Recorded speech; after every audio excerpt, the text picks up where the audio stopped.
Four things that every woman needs. Let's start with number one. It's for rain.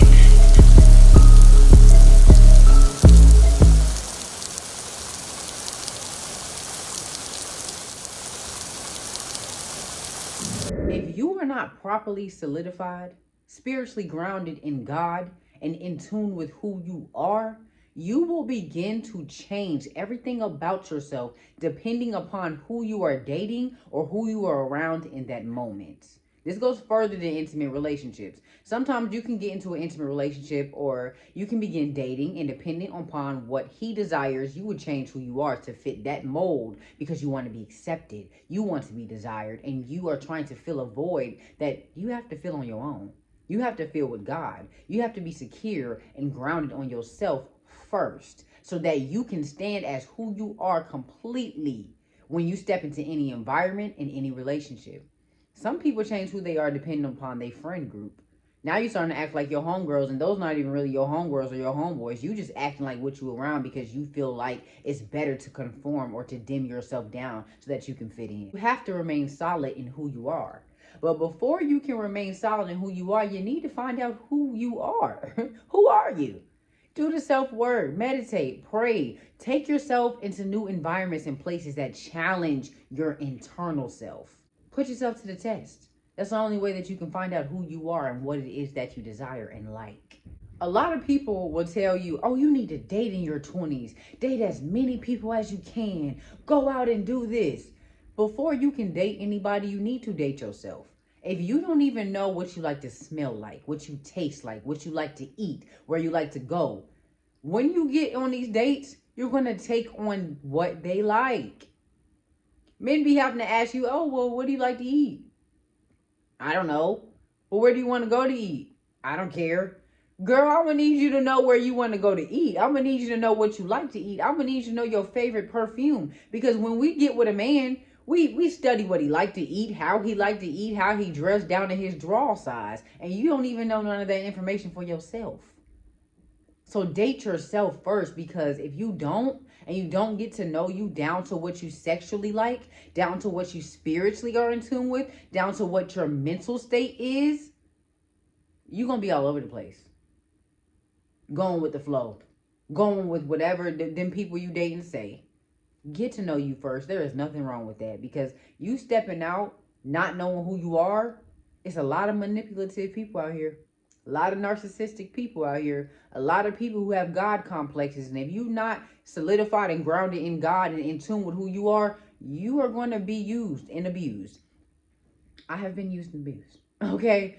I have found myself in situations like I stepped out not knowing who I was at all. I just knew who I wanted to be. I just knew that I wanted people to like me. I just knew that I wanted love and commitment and, to be cherished and valued, because I never had that before and I never seen it neither.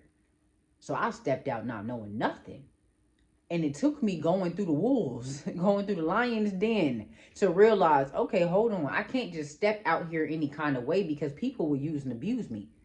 People see my kindness and my light from far away. They see yours too. So if you're not in tune with your light, if you're not in tune with who you are and they see it, oh, they going to use it up. They going to eat it up. They going to dim it down. Okay? So get in tune with yourself. It's nothing wrong with dating yourself. It's okay to have an isolation and a separation season. It's okay to be in solitude. It's sexy. Because when you step out of solitude and isolation, when you step out of getting to know yourself, you're going to be so powerful because you know who you are and you standing on the 10 toes. Can't nothing change your mind about it, because you know it's backed by God. That's sexy to a man. That's attractive to people, because how is she or he standing in their confidence so boldly? How are they standing in their power and their light so boldly? And you can't stand in that type of confidence without God, y'all. So make sure your spiritual is all the way together. You're not going to be perfect spiritually, but as long as you're grounded. You get what I'm saying? So get to know you. Fall in love with you, so that when you step out right. It's possible. Because your girl was a hot mess. Hot. I mean, hot was in caps locks, in red, and lava was coming out. A mess. But look at me now. Sanctified and saved. Still crazy, but you know, it's a good crazy. I love me. I really do. And I'm still learning, and I'm still on my journey to where it's like, okay, I can do better in this area. Okay, I could have handled that better. Okay, I shouldn't have let that affect me or bother me. Okay, I put too much into this and I didn't take enough out of it. Self-awareness and self-accountability is what is going to hold you in these relationships, in life, in business, in everything. If you can't hold yourself accountable and have self-awareness, you'll go around thinking you're a victim and everything is happening to you and not for you. So step back from that victim mentality. Step back from that everything is happening to me and not for me mentality. Step back and hold yourself accountable, because a lot of the times the situations that we're in them because we stayed in that too long. We in it because we settled. We in it because that's what we desired and what we felt like was right for our life, and we didn't even go to God about it. So we can't be mad at them for treating us the way they treated us. We set the tone for that. We set the standard for that. We said that was okay without saying that was okay. Don't beat yourself up for it or stay in shame, because that's what the enemy wants you to do, so that you can feel like you messed up and you're just always going to be that person. Don't stay in shame. Hold yourself accountable. Forgive yourself because you didn't know no better. And reevaluate, readjust, sit back and get right. And also repent. Repentance, all it is asking God for forgiveness. It's saying, God, my bad, I was ignorant. You kept sending me red flags and telling me he wasn't no good. And I kept thinking that if I just changed, if I just did better, if I just prayed harder, that it would be what I wanted it to be. And you was telling me that it wasn't for me at all. So my bad. Forgive me. I'm not even going to backslide or backtrack or go back that way, because I know it's not for me. That's all repentance is, y'all. It's apologizing and not doing it again. It's apologizing and making sure you stay aware and alert enough to where you know when you backslide and you like, ooh, I learned this. That burnt me. Literally, I ain't going back. So stay focused. Stay grounded. Okay, you will find your way. God got you. Number 2, purpose backed by faith. You need to stay grounded in what your purpose is. Okay, your purpose comes before your relationship. Your purpose comes before your friendships. Your purpose comes before everything else, because that is why you are here and that is what God is in. Faith without works is dead. So if you are constantly working on everybody else's purpose and building for everybody else and you're not building for yourself, you need to reevaluate and readjust. Now, if God is calling you spiritually to help these people in that way, and that's a part of your purpose, cool. But if you do not build for yourself, if you do not pour into yourself, if you do not focus on your purpose and work towards what God is calling you towards, how are you going to be able to help anybody else with their purpose or their business or their journey? You ain't never personally did it. You might be leading them in the wrong direction. People who are genuine and truly care about you, they want to see you grow. They want to see you elevate. They want to see the steps that you took. And in that will motivate them. Not you doing everything for them. Not you staying on their behind and they see you not even consistent with yourself. Not you constantly pouring into them, pouring into them, pouring into them, and they don't even see you pouring into you. So they don't even appreciate your pour. No. Faith without works is dead. You have to also be working towards what you believe in, not just working towards what everybody else believes in. God will lead you towards how to pour into them and what to do, but you have to also focus on what you believe in as well. And for the people that are around people to where it's a secret competition, get from around them. It should not be a competition. It should not be a problem to every time you advance or you do something, it's like, oh, they got to hurry up and do it. Or they mad about the fact that you upgraded your phone. Now they got to upgrade their phone. Secret competition, envy, jealousy, that is a deadly characteristic. Get from around that and pray that God removes any competitive spirit, jealous spirit, or envious spirit from around you. Pray that. And ask him to deepen your discernment so that you know who it is that is around you. So that you can not, and you're not condemning them.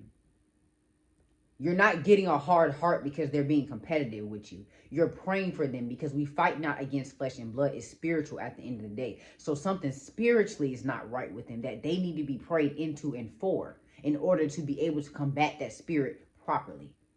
It's not your battle, it's God's. He's already victorious. So don't worry about it. Put the prayer on it. Make sure he removed them. Make sure you're using your discernment and you moving properly so that you can focus on what you need to be faithful for and working towards. Don't take nothing personally. It's easier to pour into somebody else's purpose, especially when you do not fully believe in yours.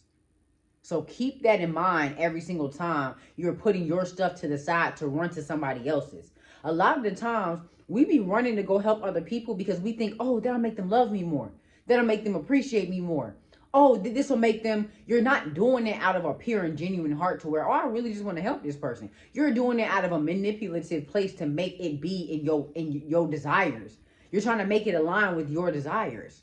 So make sure that you are praying and using proper discernment so that you can know who to help, how to help, and when to help. So this is not me saying that you cannot help people. This is not me saying that you're not supposed to help people. This is simply me saying that you have to use proper discernment and make sure you're operating in your purpose fully before you keep stepping out to being all these other people's purposes. Before you stepping out to pour into all these other people and you pouring out so much that your glass is empty. It's half empty and not half full. Because you keep pouring and pouring and pouring, and God's trying to get you to be still enough to pour into yourself so that you know how to properly pour into others. That's all I'm saying. So use the proper discernment, test the spirits, and take this to God, because not everything is for everybody. And sometimes we take on words in the wrong context or way. So don't let the enemy play with you and snatch your word or use it for bad in your life. Pray on this, take it to God, and test the spirits. Number 3, transportation. Okay, you do not want to be tossed to and from like the winds and the waves and the seas, going based off of everybody else's schedule. If you got to take the bus to get to where you're going until you can save up for a car, take the bus. If you got to walk. Okay? And on the way there, Lord, please let me get a ride. Somebody will stop and ask you, and you'll know whether or not to get in that car. Somebody might give you some money on the way so you can get a lift. You might save up some money from your job so you can get a lift card or a bus pass every week. Stop depending on people to be your way. God is your source. People can just be your resource, but they cannot be your source. We so busy putting people in a place of our source that we get so down and so sad and so angry when they disappoint us. Even we disappoint ourselves. So how do you think a person's not? God is the only person that won't disappoint you. He's the only person that's going to be there for you at the end of the day when people ghost you, when they stop talking to you, when randomly they just switch up on you completely and you don't even understand what you did or why. God's going to be there while you crying, while you balled up like a baby because you're beating yourself up and trying to figure out what you did wrong. When people don't come through for you, God's going to be there and he's going to provide. So don't put people in a place as your source. They are your resource, baby, not your source. Resource. Stop taking the out of resource. They're your resource. God is your source. He will provide. You depending on other people for your transportation and your basic needs, you will begin to start changing the course of your life to revolve around their schedule and what they're doing and how they're moving. If you got to take that bus, take that bus, like I said. If you got to walk. But stop changing your appointments or your deadlines or your dates because, oh, I can't get a ride. God will provide you with a ride. God will provide you with a way, but he also needs to see that you're working towards that. So you know what, God? I'm going to just start walking. I know you'll provide for me on the way, so I'm going to get a ride.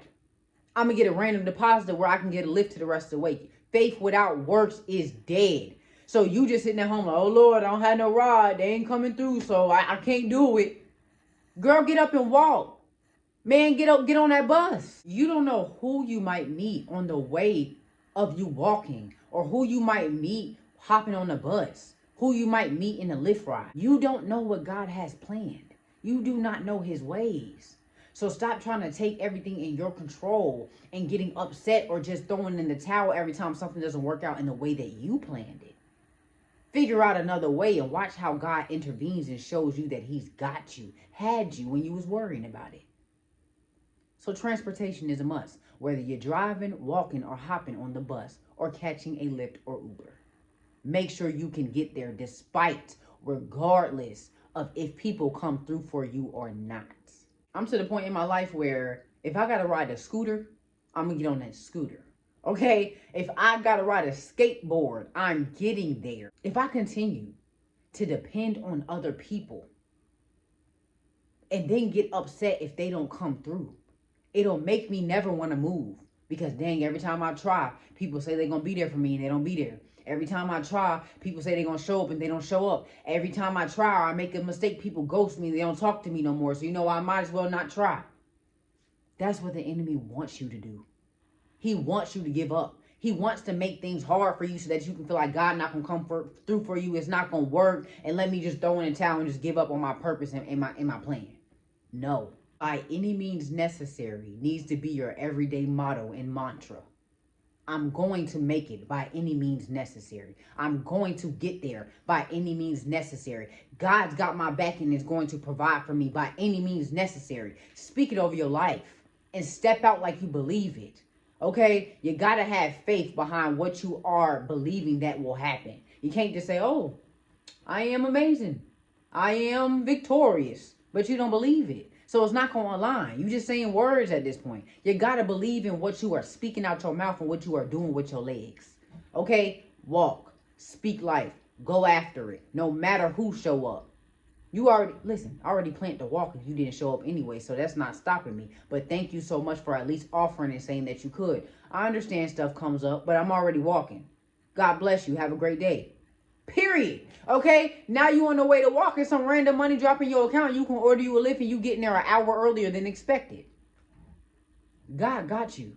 So stop worrying about who gonna come through, when they gonna come through, or how it's gonna happen. Depend on God and move in faith. Not by sight, not by what you planned or what you saw, but in faith. Last but certainly not least, number 4 is income. As I've been saying, man is your resource. God is your source. So there comes a point in time where you have to be able to provide your own basic needs.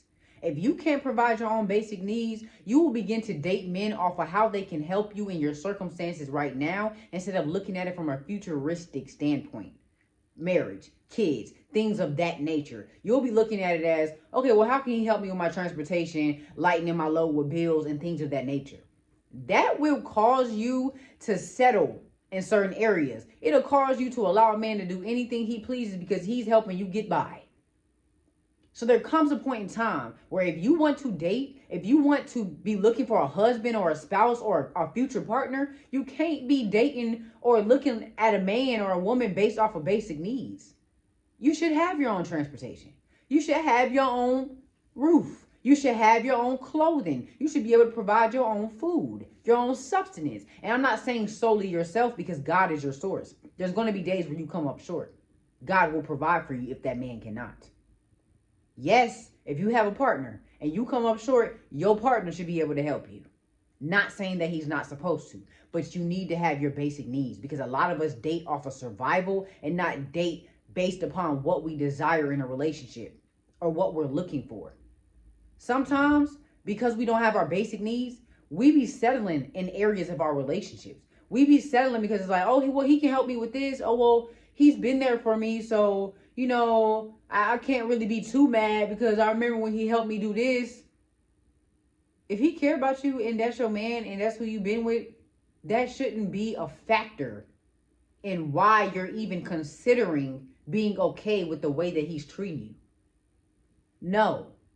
Basic needs are a necessity. And I'm not saying that it's going to be easy to go out there and get all your basic needs met. No, it's going to take dedication. It's going to take focus. It's going to take drive. It's going to take hard work. But one thing about it, you can't even properly date if you're not solidified and grounded in your career, in your purpose, in yourself, in your foundation, like spiritually. You can't date. You so distracted by, oh Lord, how I'm gonna make it, how I'm gonna get there. I need money for this bill. I need this. So you're settling in this area for this man because he's helping lighten your load in that way. So now you're pouring back into him instead of still pouring into your purpose, into your cup. You can still pour into him. You can still love him. You can still be in a healthy relationship. But sometimes because we are in survival mode and a man is providing our basic needs or our partner is providing our basic needs, we completely just start pouring into them to keep that going. Or because we feel like it's like a savior complex. Like, oh, well, we found that person that just, he's always there. So it doesn't matter what he does. It doesn't matter that he just beat me up. It doesn't matter that he just stopped talking to me for days and he just went off and He's been there for me. It gets to a point where you're so used to dependent upon him. Now you don't even go to God. Oh, I already know he got it. You don't even pray about it no more. You're going straight to him. And then it's continuously. You're not even really going out and doing all that you can to make it happen, to do it, to pray on it, to have faith. You continuously going to him. Continuously. So that's taken from what he doing. That's taken from his energy. That's distracting him from his purpose. What he trying to pour into and do. Because you're dependent. Helpmate, partner, not dependency. And sometimes when it's toxic and both people are doing it, it can become a toxic codependency. And y'all think God in it, but y'all done took him completely out of it. You will settle for toxic things when you become dependent upon a man or your partner because of your basic needs. If your basic needs are not being met, if you do not know who you are spiritually, if you are not in tune with who you are internally, you don't need to be dating. Because you will continue to change your standards, your boundaries, your morals, the respect because of what people are offering you and providing for you. Because now you are looking at them as your source and not your resource. So make sure you have your own income, transportation. You are solidified and grounded spiritually in who you are and in God, so that you can stand on who you are no matter what space you are in or what person comes in your life. And make sure you stay connected to your purpose, because that is the reason why you are here, and that is what God is in. That is the end of this video, you guys, and I pray that you are leaving here way better than you came. And listen, I pray that you got some wisdom from this, some clarity and some confirmation. Because listen, sometimes when I watch videos, I'll be like, "Oh, God been telling me that, and I've been running. I didn't heard this for the last time. This is confirmation." So I pray that you got some confirmation from us, so that you can finally take that leap and that step of faith that is going to put you into a new world of abundance, of overflow and divine connection and insight. Lastly, test the spirits. Don't go off of everything I say or everything somebody else say on the internet. Make sure you take this video back to God and pray to him and ask him if this was for you, so that he can lead you in the right direction. Ask God for confirmation and clarity. If you have not already, check out It's For Reign. It's for REIGN.com to check out my custom mirrors. And soon we will have clothing and a lot of different things. But right now we starting with the mirrors. So if you like this mirror, if you're interested in it, click the link below or just type it in google.com. See you guys next time. Thank you so much for coming. And if this is your first time, I hope to see you again.